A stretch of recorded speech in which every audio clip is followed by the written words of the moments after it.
WikiLeaks outs 6 Republicans bribed by Clinton to destroy Trump's. Let's not forget the deep state has infiltrated the Republican Party and IS out of gut President Trump. WikiLeaks revealed in December what we have all been saying for some time now. The GOP is full of traitors and Clinton cronies, and they have been working day and night to ruin President Trump. Paul Ryan, Carle Fiorina, John Cassis, Lindsey Graham and John McCain were all named in the latest WikiLeaks releases and apparently were in the tank to not only ensure Trump lost the election but to undermine him if he won, and that's exactly what they are doing. This is a clear-cut case of treason and should not be treated as such.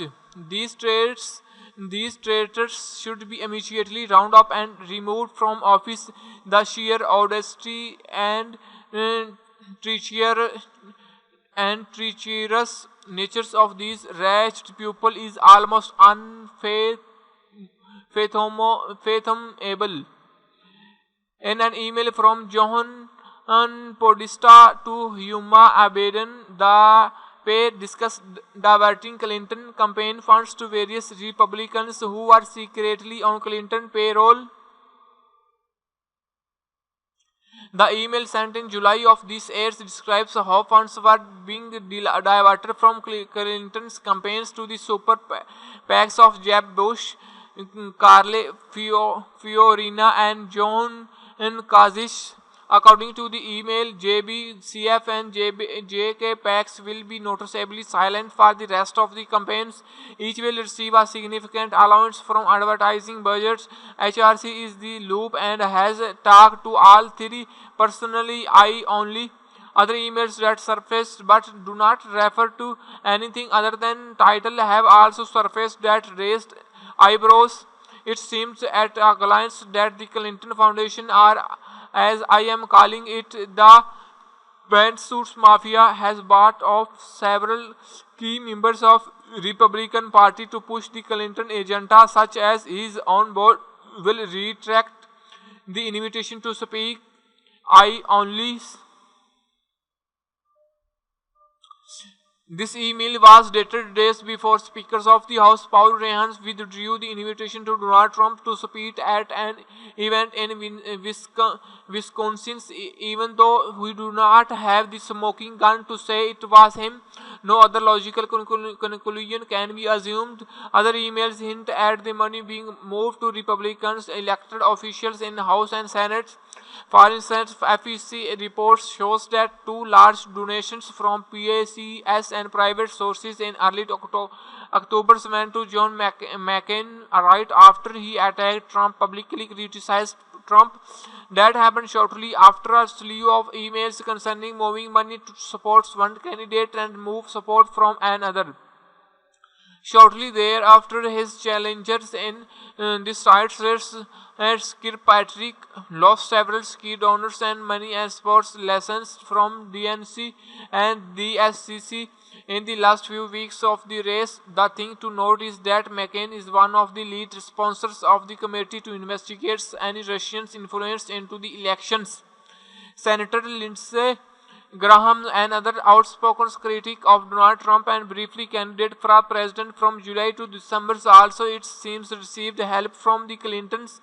An email that simply states cleared the road from him in 2020 could mean that there will be no strong or supporter Democrat in the South California Senate race when Graham is up for re-election. As with McCain, Graham has publicly called for a look into the Russian influence in the elections. There were a lot of politicians who were opposed to Donald Trump. These in particular are all shares a common bond. However, Trump humiliated them on stage in front of hundreds of millions of people around the world. This is more than just politics or conscientious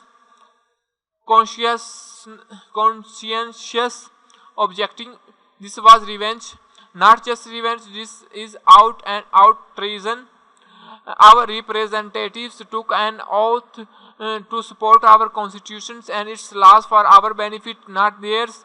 This is why gridlock is prevalent in DC. The treachery and the corruptions are on both sides of the coin. Unfortunately, there is no way of knowing who the true Republicans are and who are the ones that are front for the Clinton machines. The pantsuits mafia. The number of emails is too overwhelming to easily shift through them all to find all of the turncoat rhinos. We must be diligent to ferret out those that we have sold their souls for power. The only hope that we have for transparency of the Clintons anytime soon rests in an audit carried out by the IRS. Behold,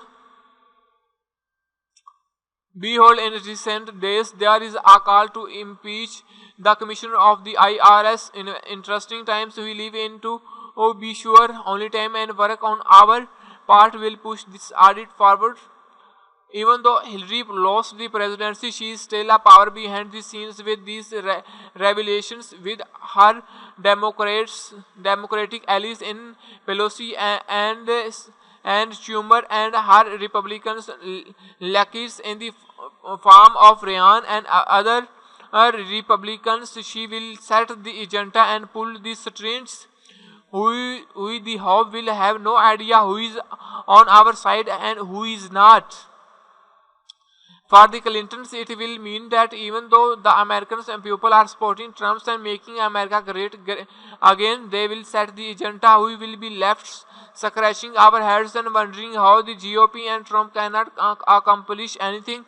Clinton will be in control without having to ever show her hand or be responsible to the people.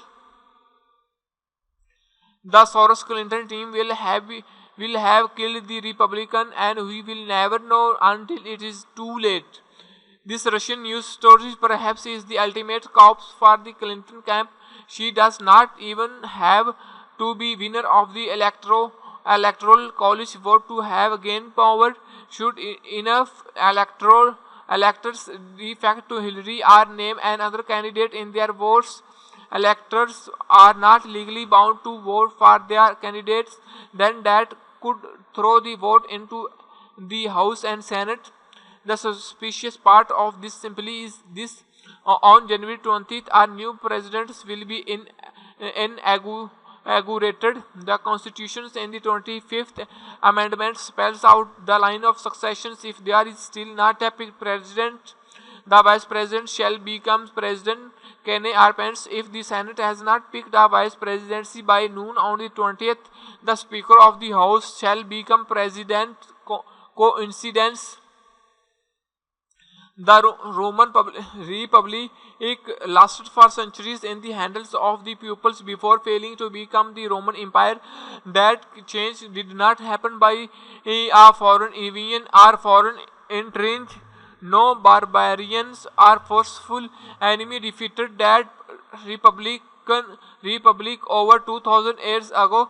It was defeated from the insides by treachery of the Senate and the blood of the slain Julius Caesar. Just as Carrius was stabbed in the back by men he thought were his allies, Trump is facing the same treachery. In the coming days and months, without our help and diligence, President Trump may also be gasping. Thanks for watching. Please like, subscribe and share.